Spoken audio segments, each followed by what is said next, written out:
React to some of the biggest news around the league. Amari Cooper signed with the Raiders yesterday, back where it all started. Cooper's numbers dropped dramatically last season, though. In 2023, he ranked top 10 in receiving yards per game and yards per target. But in 24, he ran less than 10 routes per game, averaging 44 less receiving yards per game and averaging 3.4 fewer yards per target. D. Wood, do you think that Amari Cooper still has enough left in the tank to make an impact for the Raiders? Yeah, listen, he's not the number one. We all know Brock Bowers is the clear number one, but I always call Amari Cooper a professional wide receiver, meaning like he's always been one of the better route runners in the National Football League. He's not going to run by anybody anymore, but he's going to be where he's supposed to be in the passing game. All right, now let's get to the Giants, who will keep Russell Wilson, Jameis Winston, and Jackson Dart on the roster. And here's Brian Daboll talking about that today. You know, I'm happy, like I said, with a lot of the additions we've made and the chemistry of the group. But again, that's all talk. You got to go out there and do it at a high level when it matters, which is the regular season. But it's a player's game, and I'm excited for the players that we have on our football team. Dan, Jackson Dart impressed in the preseason. What did you see from the young quarterback? The most impressive thing was that his tape from college and the things that I liked carried over to the NFL. The pocket strength, but constantly playing with his eyes up athletically. Sets backside to throw a two-man combination, an out route and an in route. But he sees that corner squatting on that out route, don't want to go there. Now I want to go throw the in route, but that safety's driving it. So there's a lack of comfort to throw that football while that right tackle's getting beat. Hang in the pocket, and now take off. But RC, he takes off, but still remains in that passing mode. Athletically, seeing what that linebacker does. Linebacker attacks him, finds that slot receiver wide open in stride. It's a big play. And the fact that he handles the pocket while not just being athletic and running, big deal. Man-to-man down in the red zone, tight end up top, one safety in middle field. That tight end has a little bit of a post. Hold that middle field safety right for just 1 second. He's going to catch the snap and do that. And now in the red zone, it's got to be 1, 2, 3, and ball has to be out without a hitch. And that backside green window is where exactly how you want to throw it. Now, I love the height of the throw, but if and when he becomes their starter, that ball can't be here. You know what I'm saying? So I like a lot of the stuff. It's not flawless.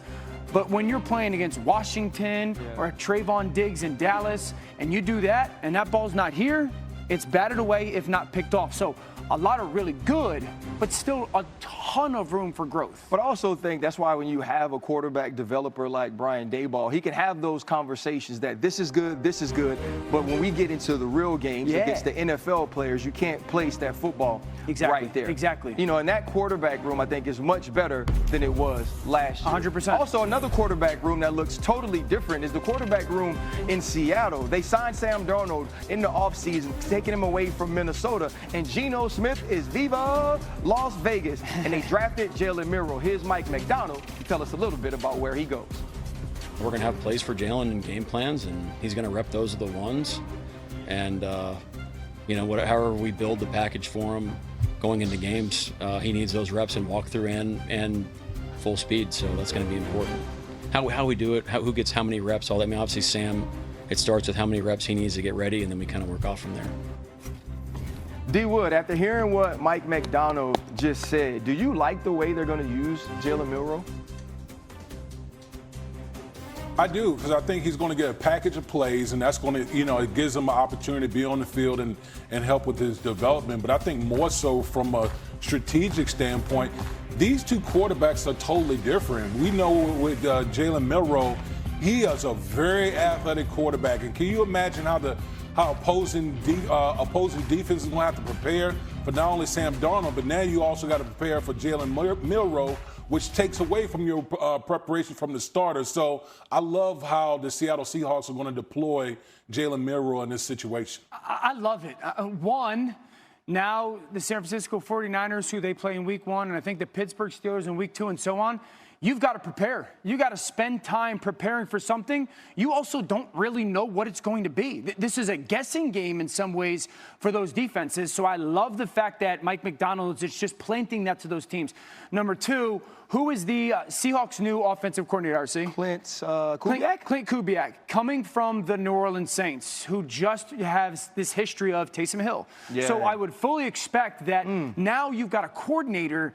It's not just some, hey, we'll see if we can do something. He's got a history of using this type of athlete. Now, Jalen Milroe, with all due respect to Taysom Hill, is a significantly better athlete out in space with the ball. And so I love the fact that you've got a coach that has a history of it, that knows how to use it, when and where, what it should look like, how to dress it up. And now these defenses have to try to play a guessing game early on of how to handle it. And the last part to say is this. This could become the tush-push type thing for them. Like, if you're trying to gain any little advantage that you get that is very specific to your team. I'll be honest, too. The spirit of Jalen Milroe is still running in Death Valley this year, right? He just scored from 60 again. They just absolutely couldn't stop the quarterback run. And I love this because what it also does is during the week, now if you're a defense that's facing this team, you have to have two separate game plans, right? Yeah. You have to practice differently for Sam Darnold when he's the quarterback and then for Jalen Milroe. Simply the time it takes to do that is difficult. And now once they start to evolve and the pass game becomes a part of it, that's also going to be big for Jalen and this offense. Just imagine in 3rd and 3 situations when they put both of them, Sam Darnold and Jalen Milroe on the field, then how does the defense handle it? Shefty, you got anything? Yeah, we got a situation here. I know Jalen Milroe is going to be counted on in certain spots, but I want to be very clear that this is no reflection about Sam Darnold. They are really pleased and excited about the way Sam Darnold has played. They view Jalen Milroe as somebody that can enhance the offense, somebody who can be explosive, somebody who can make plays for them. But Sam Darnold is somebody who's come in and impressed them more than they thought this summer. I'm going to say this, and sometimes I say silly things. The last time they had a free agent and they also drafted a dual-threat quarterback in the 3rd round, it was Matt Flynn and Russell Wilson. And I'm not saying that that's happening right now, but you just never know how a guy like Jalen Milroe can progress, and we could see him replacing Sam Darnold at some point in the future. But coming up, this is a dude that nobody